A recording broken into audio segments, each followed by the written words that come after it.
niin kuin tulee loukkaantumiset alkaa. Siintähän se Harrin tuossa jos puhuttiin, että yleensä kun ihmiset ei käytä mitään lisäravinteita, että ihminen palautuu, kaikki nivelet ja kaikki muut tällaiset, kaikki, niin kuin, että ne on, niin kuin pysyy kondiksessa,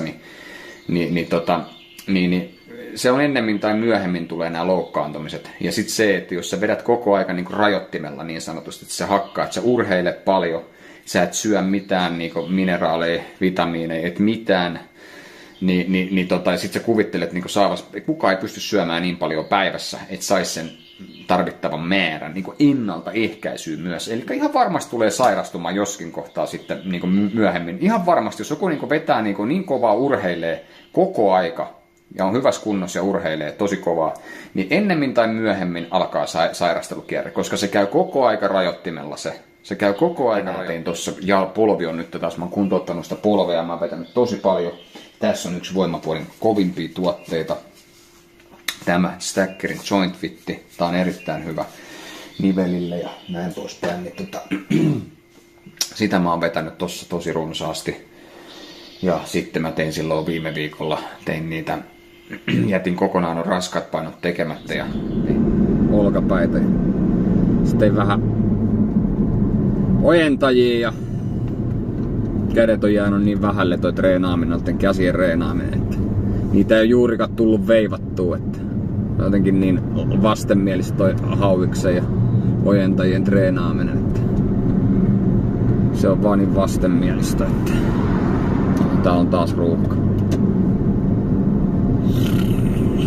Se on niin vastenmielistä, mä en ymmärrä, että kuka jaksaa veivaa jotain hauiksia niinku.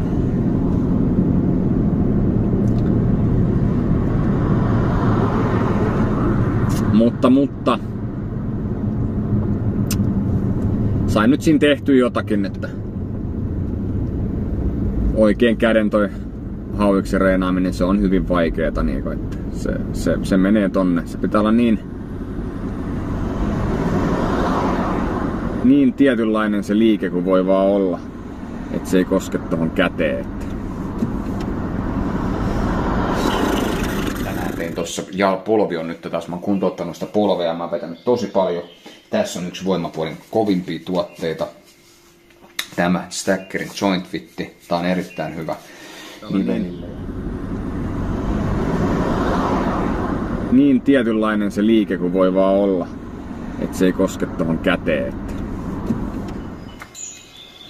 Siellä tuntuu olevan Suomessa taas yksi sun toinen kipeänä, että kukaan ei pysty syömään niin paljon päivässä, että saisi sen tarvittavan määrän niin ennaltaehkäisyyn myös. Eli ihan varmasti tulee sairastumaan joskin kohtaa sitten niin myöhemmin. Ihan varmasti, jos joku niin vetää niin kovaa urheilee koko aika ja on hyvässä kunnossa ja urheilee tosi kovaa, niin ennemmin tai myöhemmin alkaa sairastelukierre, koska se käy koko aika rajoittimella se. Se käy koko aika lähtisi semmoinen tietynlainen tunne päästä pois. Semmoinen kuumeinen olo mikä on, niin ehkä joku varmaan yritti vähän tulla, mutta ei nyt kuitenkaan päässyt. Niin.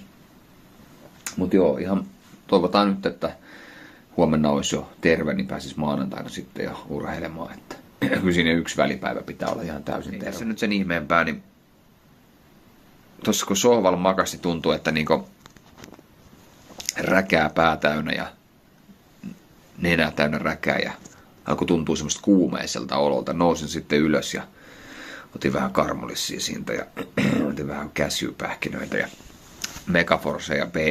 Megaforce PCA-juoman tein ja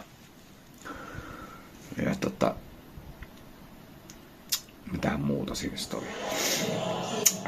Käytiin kävelemässä tuossa noin, pikkasen parempi, vähän parempi olo, mutta oli raskasta. Oli kyllä hyvin raskasta. Mä en tiedä, onko mun kuumetta. Ei ainakaan tunnu, että olisi kuumetta. Vähän on kuitenkin semmoinen heikko olo, mutta limaa tulee paljon. Katoin, että tuossa oli sitruunatkin oli kypsinä, niin nappasin tuosta portin pielestä. Niin sitruunaa vetäsin tuosta huiviin ja appelsiini on vetänyt ja nyt vedän teetä. Ja katsotaan, mitä tässä nyt sitten auttaa, että mikä ei ole niin perseestä kuin olla kipeä. Siis mikä ei ole niin perseestä kuin olla kipeänä. Mä tiedän sellaisia ihmisiä, jotka oikein hakee jonkun, tiedättekö jonkun niin sanotusti flunssan itselleen jostakin, että saa olla saitsulla. Mutta ei se kipeänä olo on kaikista paskinta, mitä voi olla. Joo, tuolla menee toi leveli Fight Night, niin kattelen sitä tuossa sivussa alan editoimaan. On ne mielenkiintoisia, että miten se lanttu voi olla niin vitun sekasin.